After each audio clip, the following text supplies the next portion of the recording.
Hi, I'm Lori Lowenhagen, Church Administrator at Harvest Time Church South in Aliva.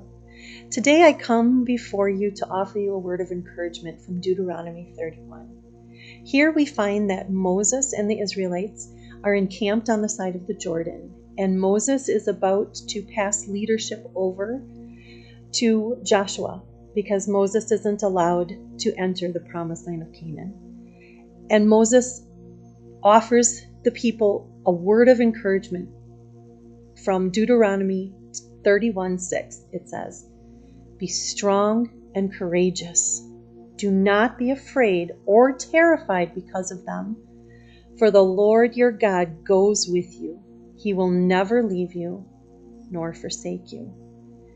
These words are meant for us as much today as they were for the Israelites all those years ago.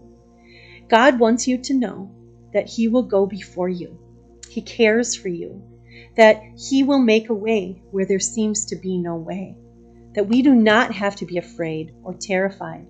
But if He has called you clearly to do something, then go boldly. Go with victory already in your grasp, because God will go before you. He will make a way. He will change hearts. He will change circumstances. Now, that does not mean you will not ever face troubles. It does not mean you will not have sickness. It does not mean there will not be people that oppose you. But it does mean that God is with you. And if God is with you, who can be against you? Go, be strong and courageous. Be encouraged that your God is already prepared a place for you and has prepared the victory for you to fulfill His purpose and His will. So we don't have to be afraid. We can take heart and be joyous in His victory. Let us pray.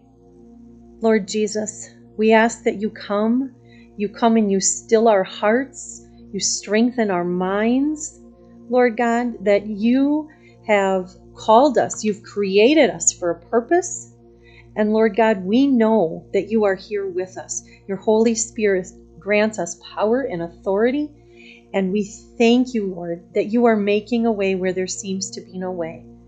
Lord Jesus, we commit our hearts, our minds, our lives, and our actions to you. Be glorified in them and through them, for the Father in heaven is worthy of all glory and honor and praise. In Jesus' name, amen.